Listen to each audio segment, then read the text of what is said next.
이 시간 옆에 있는 분들을 보시면서 당신의 존재가 나의 감사입니다라고 인사하시겠습니다. 왜 안 하시려고 하시죠? 아닌 것 같습니까? 옆에 있는 성도분의 존재가 우리의 감사의 제목이길 소원합니다. 11월은 결실의 달, 감사의 계절이라고 이야기합니다. 혹시 지난 한 주간 감사의 제목들을 적어 보셨습니까? 100개 적어 보셨습니까? 잘 못 적을 것 같습니까? 감사의 제목을 적으라고 하면 좋고 누가 봐도 좋고 행복한 일들이 많으면 쉽게 적어갈 수 있습니다. 그런데 누가 봐도 힘들고 고통의 순간에 감사할 수 있다라는 것은 참으로 어려운 일입니다. 그러함에도 불구하고 감사할 수 있다면 어떤 경우일까요? 오늘 설교의 제목이 감사의 시작은 순종이라고 기록되어 있습니다. 왜 감사의 시작이 순종일까? 우리는 그리스도인입니다. 그리스도인은 하나님의 주권을 인정하고 하나님의 백성으로 살아가는 주님의 자녀입니다. 다시 말해 나의 주인이 하나님인 것을 고백하고 내가 하나님의 말씀에 순종하면 그 순간 나의 삶에 감사가 넘쳐나는 겁니다. 하나님의 말씀을 묵상하고 하나님의 뜻 가운데 살려고 노력하며 순종하면 모든 것이 감사입니다. 나에게 닥친 고난 속에서도 주님의 인도하심을 깨달을 수 있기에 세상의 눈으로 보면 고난이지만 하나님의 말씀에 순종하면 그 순간이 감사인 것입니다. 그 고난이 나에게 닥쳐 원망이 나올 수 있습니다. 답답할 수 있습니다. 좌절할 수 있습니다. 왜 나에게 이와 같은 고난을 당하게 하시냐고 주님께 불평과 불만을 내려놓을 수 있습니다.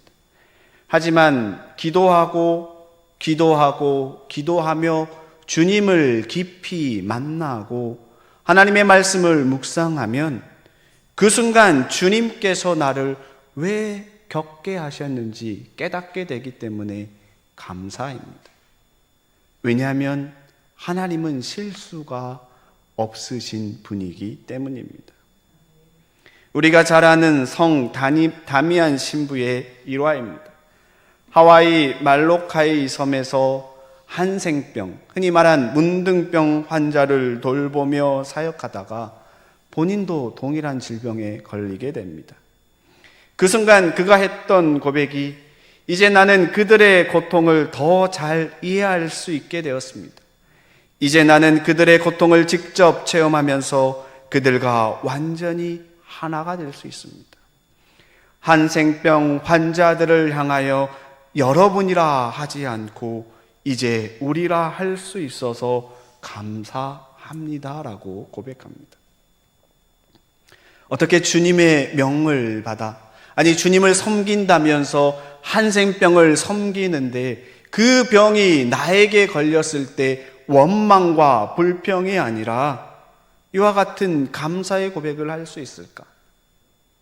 예수님께서 인간의 고통을 직접 체험하시기 위해 인간의 몸으로 이 땅에 오사 우리의 연약함을 그 누구보다도 잘 아시기에 우리를 위해 기도하시는 그 예수님의 심정을 이 다미안 신부가 동일하게 겪은 겁니다.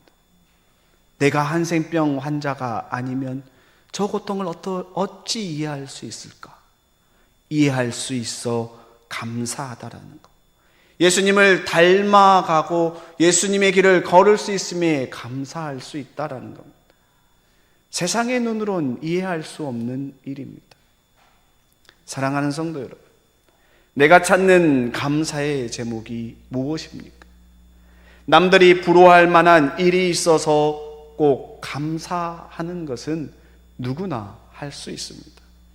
하지만 나의 상황이 어떠한 상황에 있든지 간에 주어진 상황 속에서 주님의 인도하심을 믿고 고백하며 감사할 수 있다면, 주님께서 우리를 통해 하실 일들을 기대하며 나아갈 수 있다면, 순종한다면 그 자체가 감사인 줄로 믿습니다.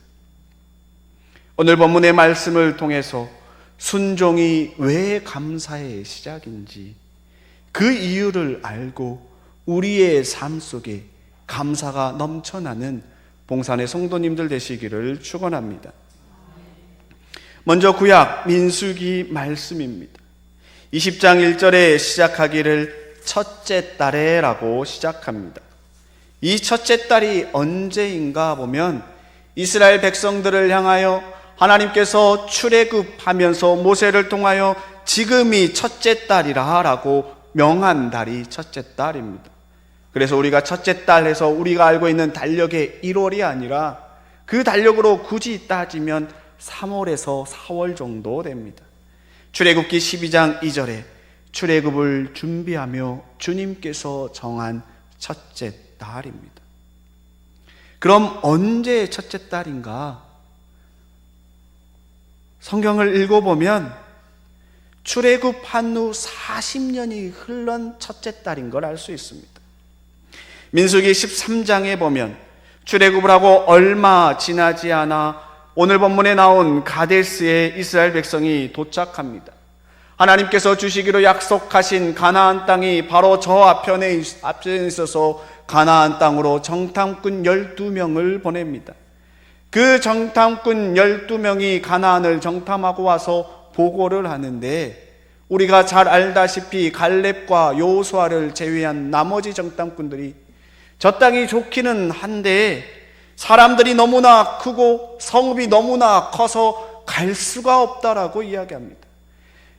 하나님께서 주시기로 한 땅인데 인간의 생각으로 갈 수 없다 이야기하고 여호수아와 갈렙만 갈 수 있다라고 고백합니다.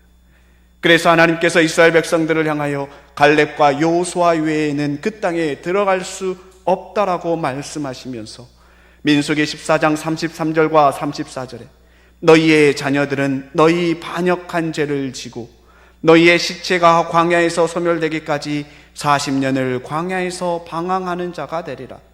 너희는 그 땅을 정탐한 날 수인 40일의 하루를 1년으로 쳐서 그 40년간 너희의 죄악을 담당할 테니 너희는 그제서야 내가 싫어하면 어떻게 되는지 알리라 하셨다. 바로 약속의 땅에 들어가야 되는데 정탐하고 와서 하나님의 약속대로 보고를 했어야 되는데 그렇지 아니하고 인간의 생각으로 말을 하고 보고를 해서 40일 정탐한 시간 동안 40년을 광야에서 보내게 됩니다. 그리고 그 40년이 지나고 다시 첫째 달, 출애굽한 그 첫째 달에 다시 그 가데스 광야에 온 겁니다. 하나님의 백성이기에 하나님의 백성으로 가나안 땅을 보고 정탐했다면 40년 광야에서 방황하지 않았을 것인데 하나님의 말씀에 순종하지 아니하였기에 40년 동안 하나님의 말씀에 순종하는 법을 배우고 온 것입니다. 우리가 하나님의 말씀에 어떻게 고백하느냐에 따라 돌아올 수 있고 바로 갈 수 있는 일이 일어난 겁니다. 그리고 미리암이 죽습니다. 왜 미리암이 죽습니까? 하나님께서 출애굽한 1세대들의 죽음에 대해 이야기했는데 그 상징으로 미리암이 죽은 겁니다. 미리암은 모세와 아론의 누이입니다. 미리암은 어렸을 때 갈대 상자에 넣어 모세가 나일강을 떠내려갔을 때 어떻게 되나 지켜봤던 미리암입니다. 그리고 모세가 이적을 향하여 이스라엘 백성의 홍해를 건넜을 때도 미리암 창가에서 승리의 노래를 불렀던 자입니다. 하지만 민수기 12장을 보면 가나안 정탐을 하기 전에 미리암이 하나님의 종으로 세운 모세를 향하여 비방하다가 교만한 생각으로 비방하다가 하나님의 징계를 받아 문둥병에 걸렸고 모세가 기도하여 나음을 받습니다. 그리고 하나님께서 말씀하신 대로 1세대들은 가나안 땅에 가지 못한다라는 그 상징의 말씀이 이루어진 것처럼 다시 가데스 광야에 왔을 때 미리암의 죽음을 기록하고 있는 겁니다. 그런데 광야에서 40년을 보내고 훈련받아 온 이 이스라엘 백성이 이제 약속의 땅으로 들어가기 직전에 믿음의 1세대들이 보였던 모습이 그대로 나타납니다. 2절 이하에 보면 가데스에 모인 이스라엘 백성이 다투어 모세에게 말하며 불평합니다. 마실 물이 없다라고 불평합니다. 우리 형제들이 여호와 앞에서 죽을 때 우리도 죽었으면 좋았을 것을 왜 이 광야 가데스로 인도하여 이곳에서 죽게 하느냐. 다시 말해 가나안 땅을 정탐하고 온 백성들이 그곳이 아니라 이야기해서 1세대들이 돌아다니며 죽었던 그 시기에 우리도 같이 죽었으면 될 걸 왜 죽지 않고 가데스 광야에 왔는데 물도 없고 경작할 땅도 없는 이곳에서 굶어 죽게 하느냐라고 불평하는 겁니다. 출애굽기 16장에 기록된 출애굽한 1세대들의 원망과 비슷합니다. 이스라엘 백성들이 먹을 것이 없다고 고백합니다. 차라리 애굽에서 노예로 있었다면 고기라도 먹었을 텐데 이 광야로 와서 먹지도 못하고 굶어 죽게 하느냐라고 원망했을 때 그 원망에 모세와 아론이 기도하여 만나와 메추라기로 이스라엘 백성을 이끌었던 일이 있었습니다. 하나님 앞에 철저히 훈련받고 순종하는 훈련을 40년 동안 받았는데 다시 약속의 땅에 가기 직전에 똑같이 불평과 불만을 털어놓습니다. 이를 들은 모세와 아론은 하나님께 엎드립니다. 간절히 기도합니다. 이유는 하나님께서 이스라엘 백성의 인도자 되시며 주인이시기 때문에 고백하며 기도하는 겁니다. 나의 삶의 주인이 여호와 하나님임을 알면 우리는 나에게 닥친 모든 순간에, 고통의 순간에 기도하며 주님을 찾게 됩니다. 모세와 아론의 기도에 하나님께서 응답해 주시는데 뭐라고 응답해 주시냐면 모세에게 지팡이를 가지고 내 형 아론과 함께 회중을 모으고 그들의 목전에서 너희는 반석에게 명령하여 물을 내라. 내가 그 반석이 물을 내게 하여 회중과 그들의 짐승을 먹이게 하리라. 이 이야기도 우리에게 익숙합니다. 물이 나오지 않는다고 할 때 모세가 반석을 통하여 물을 내게 했던 장면 너무나 익숙합니다.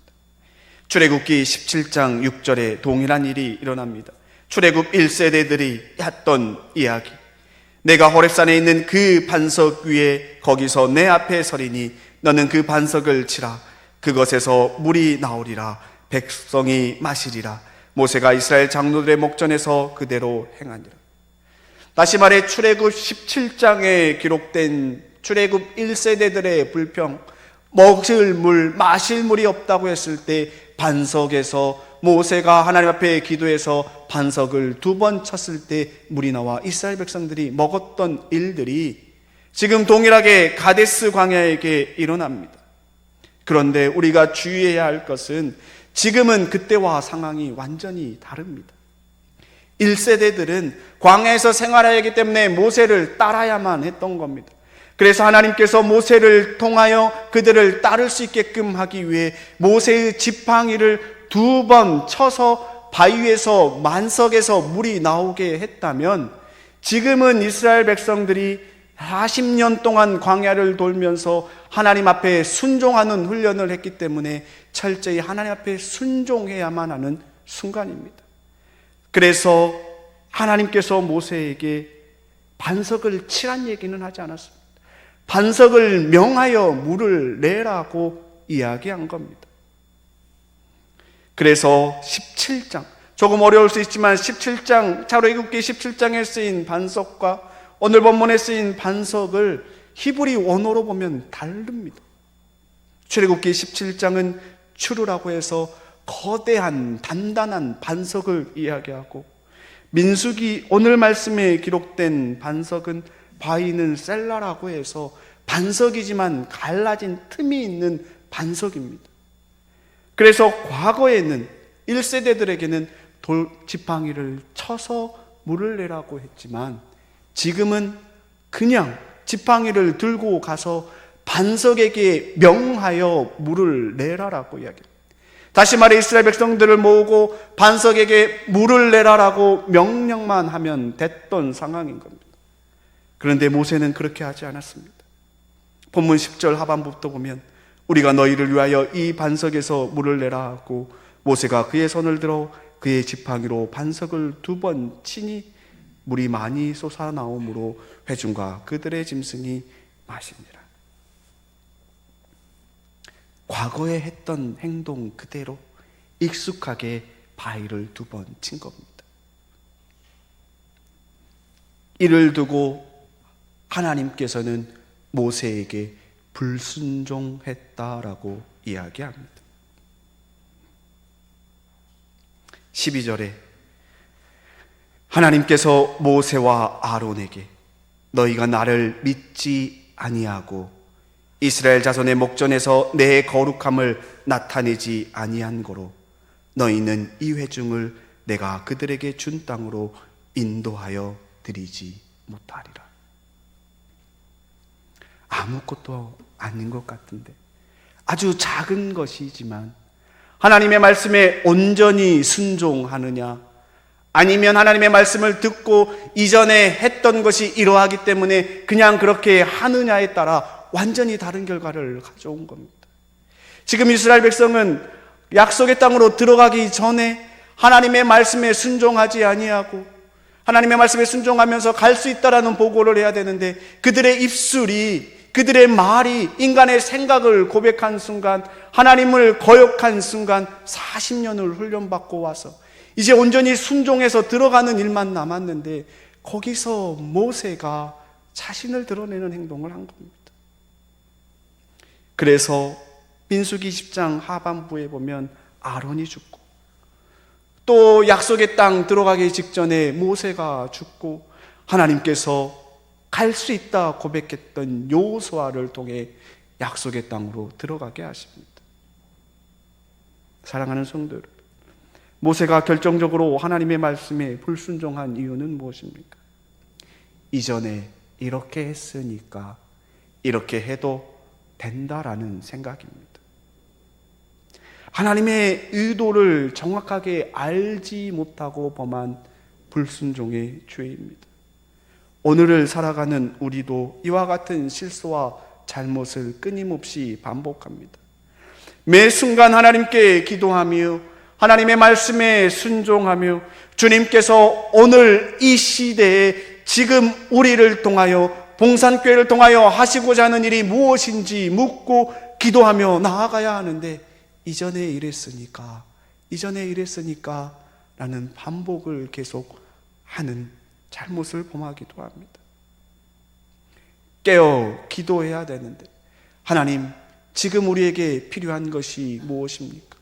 같은 하나님의 말씀이라 할지라도 어제 읽었을 때와 오늘 읽었을 때의 그 말씀이 다르고 작년에 읽었던 말씀과 올해 읽었던 말씀이 다른 것처럼 매 순간 깨어 기도할 때 우리의 입술이 주님을 향한 순종의 고백이 나오고 그로 인하여 감사가 넘쳐날 줄로 믿습니다. 지난 목요일 대학 수학능력고사를 치렀습니다. 모든 수험생이 지정된 고사장으로 가서 시험을 치르는데 한 학생이 고사장이 아닌 병원에서 시험을 치른 일이 있었습니다. 그 학생의 사연이 너무나 딱합니다. 수능을 이틀 앞두고 혈액암 진단을 받았던 겁니다. 혈액암 진단을 받아서 가톨릭대학교 서울 성모병원에 입원했는데 이 학생이 수능을 치르기 위해서는 경상남도까지 가야만 했습니다. 병원에서 이 환자를 위해 해줄 수 있는 건 하루 외출이었는데 하루 외출해서 시험 치고 오르는 것은 불가능한 상황입니다. 이대로 수능을 포기해야만 하는 상황. 하지만 수능을 치르지 못하면 딸이 희망을 잃을 것 같기에 시험을 볼 수 있으면 좋겠다라는 보호자의 간청이 있었습니다. 외출을 하루 더 늘려서라도 가서 시험 보고 와서 진료받으면 좋겠다라는 거였습니다. 그런데 그럴 만한 형편이 되지 않았습니다. 일반적인 상황이면 시험을 포기해야만 하는 상황, 꿈이 좌절되는 상황인데 병원에서는 교육청에 문의하고 서울시 교육청에 문의하고 협의하여서 21층의 별도의 공간을 마련하여 시험을 치를 수 있도록 협조하였고 결국 병원에서 시험을 치렀다라는 겁니다. 예전대로 했던 대로 그냥 아무것도 하지 않았으면 한 학생의 희망이 사라질 수 있었는데 어떻게든 방법을 찾고 문을 두드렸기에 학생은 시험을 치를 수 있었고 최선을 다해 치료를 받을 수 있는 상황이 된 겁니다. 병원에서도 학생에게 항암 치료를 하지 아니하고 시험을 치를 수 있는 최상의 컨디션 동안 진료를 하고 그 이후에 치료할 수 있도록 한 것입니다. 그 학생 또한 주어진 상황에 피할 수 없으면 즐기자라는 마음을 갖고 있었고 무엇보다도 가톨릭 대학교 성모병원이었기에 수녀들의 간절한 기도가 있었기에 그와 같은 일들이 일어날 수 있었던 겁니다. 이 세상을 살아가는 우리도 하나님의 말씀을 대하는 태도가 조금은 달라야만 합니다. 늘 같은 방식이 아니라 오늘 나에게 주신 말씀이 어떠할지, 내일 나에게 주실 말씀이 어떠할지 기대하며 사모해야 합니다. 그리고 그 말씀이 내 안에 가득 찰 때 그 말씀에 순종하며 우리 안에 가득 찬 입술의 고백이 우리의 삶에 감사가 넘쳐나게 하는 겁니다. 오늘 저와 여러분들이 읽은 신약 야고보서 말씀입니다. 이 야고보서 말씀이 왜 감사절에 민수기 말씀과 연결되어 있을까? 끊임없이 묵상하는 가운데 주시는 은혜는 이스라엘 백성이 정탐하고 와서 했던 보고의 말들입니다. 어떤 보고를 했습니까? 같은 상황과 같은 현상을 보고도 하나님의 인도하심을 기대하며 보고했던 말과 하나님의 인도하심을 전혀 생각하지 아니하고 눈에 보이는 세상의 현상만 보고했던 그 결과가 달랐다라는 겁니다. 하지만 하나님께서는 포기하지 않으시고 다시 그들을 훈련시키신 후에 다시 약속의 땅으로 데려가시는 여호와 하나님입니다. 말은 사람의 생각과 감정을 표현합니다. 그래서 내가 한 말이 다른 사람에게 영향력을 줍니다. 그래서 야고보서 3절에 우리가 말들의 입에 재갈 물리는 것은 우리에게 순종하게 하려는 것, 그 온몸을 제어하는 것이라 고백합니다. 그리고 야고보는 끊임없이 큰 배를 움직이는 것이 작은 키에 달려있는 것처럼 우리 말 한마디로 인하여 공동체의 분위기가 즐거울 수도 있고 좌절과 절망의 순간일 수도 있습니다. 사랑하는 성도 여러분, 하나님의 백성으로 그리스도인으로서 어떤 말들을 고백하며 다니십니까? 우리는 세상에 익숙합니다. 세상의 언어가 더 편할 수 있습니다. 세상에서 보내는 시간들이 더 많습니다. 하지만 야고보는 분명히 이야기합니다. 한 입에서 찬송과 저주가 나오는 것은 마땅하지 않다라고 이야기합니다. 오늘 본문에 살펴본 이스라엘 모습을 기억하시기 바랍니다. 약속의 땅, 주님께서 주시기로 한 약속의 땅을 보고 와서 불가능해 보일 수도 있습니다. 인간의 생각으로 좌절의 순간일 수 있습니다. 하지만 내 삶의 주인이 여호와 하나님임을 고백하면 하나님께서 가라고 하셨기에 갈 수 있다라고 고백하면 가는 것입니다. 하나님께서 은혜를 부어주시겠다 하면 그 말씀을 붙들고 나아가는 겁니다. 우리의 삶에 주님으로 인한 감사도 이와 같습니다. 나에게 일어난 일들을 무슨 관점으로 바라보고 계십니까? 어떤 말로 고백하고 있습니까? 세상의 눈으로 보면 어렵고 힘듭니다. 올 한 해 일어난 수많은 일들, 나라의 모든 일들, 전 세계 모든 일들, 기후가 돌아가는 수많은 일들을 보면 절망과 좌절의 말들밖에 없을 겁니다. 하지만 세상의 눈으로 보는 것이 아니라 내 안에 계신 주님의 눈으로 바라보고 주님께서 나를 통해 무엇을 하기 원하시는지 하나님의 말씀을 붙들고 기도하며 고백하면 그 모든 순간이 감사가 되고 나의 작은 감사가 공동체의 감사가 되고 공동체의 감사가 모이는 기쁨이 될 줄로 믿습니다. 오늘 함께 읽지는 않았지만 함께 보는 마태복음 말씀이 너무나 놀랍습니다. 어떻게 보면 동떨어진 말씀이라 생각할 수 있지만 어떻게 보면 너무나 귀한 말씀입니다. 마태복음 18장에 기록한 것은 제자들이 예수님께 천국에서 누가 큰 사람인지 묻습니다. 이에 예수님께서는 지극히 작은 자가 가장 큰 자이고 어린아이에게 어린아이를 대하라라고 이야기합니다. 어린아이와 같이 지극히 작은 자, 겸손한 자가 큰 자라고 이야기합니다. 그러면서 이어지는 말씀이 지극히 작은 자 한 사람이라도 걸려 넘어지지 않도록 하라는 겁니다. 그 사람을 걸려 넘어지게 하느니 차라리 연자맷돌 메고 빠지는 게 낫다라고 이야기합니다. 그리고 내 손이나 내 발이 너를 범죄하게든 찍어버리라는 무서운 말씀들을 기록합니다. 하나님의 백성으로 우리가 던지는 말 한마디에 누군가는 작은 자가 실족할 수 있음을 이야기하는 겁니다. 우리가 던진 말에 누군가가 실족한다면 그 마음을, 그 책임을 주님 앞에 뭐라 하시겠습니까?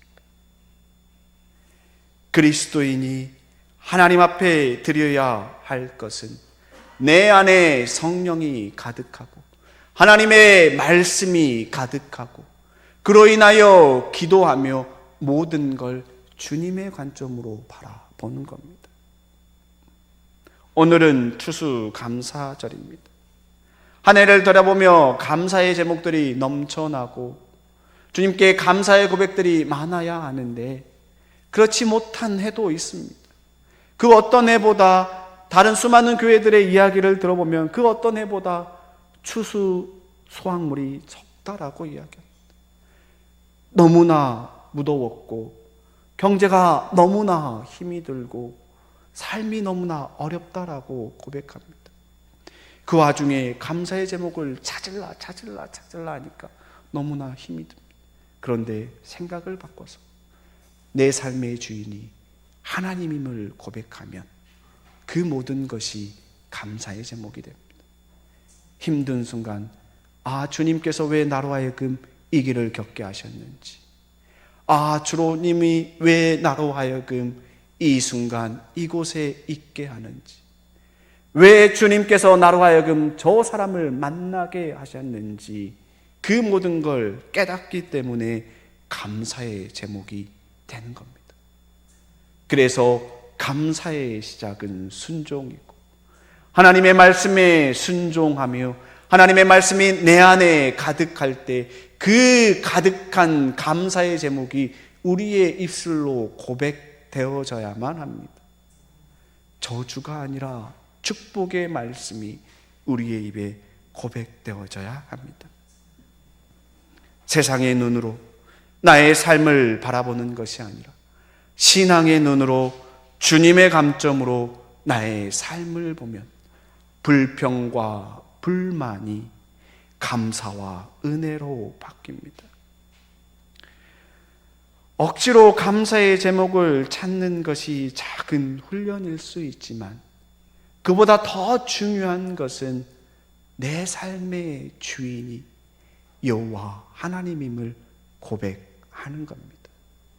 주님이 나의 삶의 주인임을 고백하며 감사가 끊이지 않는 봉산의 성도님들 되시기를 주님의 이름으로 축원합니다.